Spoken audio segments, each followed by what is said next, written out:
பாவம் பாரா பரிசுத்தர் நான், பாசம் பொங்க அழைக்கிறேன் நான்.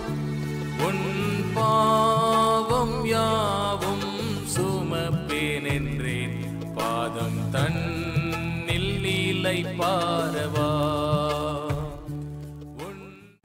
ஆண்டவராகிய இயேசு கிறிஸ்துவின் மகோன்னத நாமத்தில் உங்களை அன்புடன் வாழ்த்துகிறோம். பரிசுத்த வேதாகமத்தில் நீதிமொழிகளின் புஸ்தகம் 28ஆம் அதிகாரம் 9ஆம் வசனத்தில் நாம் இவ்வாறு வாசிக்கிறோம்.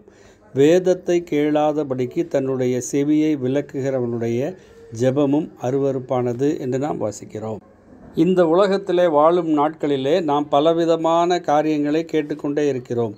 தினந்தோறும் செய்திகளை கேட்கிறோம், பலவிதமான கதைகளை கேட்கிறோம், உண்மையல்லாத நடந்திராத அநேக சம்பவங்களை குறித்தும் பலர் சொல்ல கேட்கிறோம். ஆனால் வேதத்தை கேளாதபடிக்கு தன்னுடைய செவியை விலக்குகிறவன் என்று ஒரு கூட்டத்தை குறித்து இங்கே நாம் பார்க்கிறோம். நாம் அப்படிப்பட்டவர்களாக இருக்கிறோமா என்று நாம் சிந்திக்க வேண்டும். நம்முடைய ஜெபங்களை தேவன் கேட்க வேண்டும். நம்முடைய ஜெபங்களுக்கு தேவன் கேட்டு பதிலளிக்க வேண்டும்.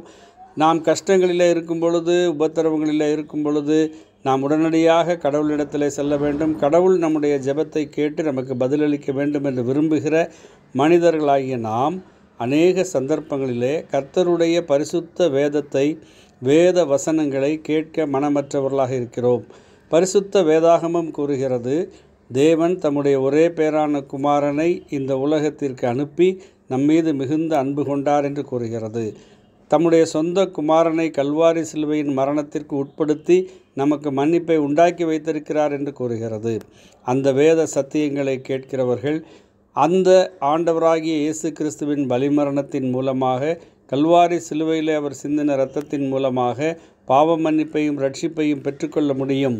இதை வேதம் தெளிவாக விளக்குகிறது. ஆனால் இந்த சத்தியத்தை கேட்க மனமற்றவர்களாக, விருப்பமற்றவர்களாக இருக்கக்கூடிய மனிதர்கள் தேவனிடத்திலே அநேக நன்மைகளை பெற்றுக்கொள்ள வேண்டும் என்று ஜெபிக்கிறவர்களாக காணப்படுகிறார்கள். கடவுளை நோக்கி கூப்பிடுகிறவர்களாக காணப்படுகிறார்கள். ஆனால் நீதிமொழிகளின் இந்த வசனம் தெளிவாய் சொல்லுகிறது, வேதத்தை கேளாதபடிக்கு தன்னுடைய செவியை விலக்குகிறவனுடைய ஜெபம் தேவனுடைய பார்வையில் அருவருப்பானது. அருவருப்பானது என்றால் அதற்கு பதில் கிடைக்காது. நாம் அந்த விதமாக இல்லாதபடிக்கு தேவன் சொல்லியபடி அவருடைய குமாரனாகிய ஆண்டவராகிய இயேசு கிறிஸ்துவின் மூலமாய், அவரை விசுவாசிப்பதின் மூலமாய், அவருடைய பலிமரணத்தை, அவர் சிலுவையில் சிந்தின இரத்தத்தை, அவருடைய உயிர்த்தெழுதலை நம்பி அவரை பற்றி கொண்டு பாவ மன்னிப்பும் ரட்சிப்பும் சந்தோஷமும் பெற்று ஜீவிப்போம். அப்பொழுது நாம் ஜெபிக்கிற எல்லா ஜெபங்களும் கேட்கப்படும். ஆகவே தேவன் தாமே அப்படிப்பட்ட பாக்கியத்தை உங்களுக்கு அருள வேண்டும் என்று நாங்கள் தேவனிடம் ஜெபிக்கிறோம். ஆமேன்.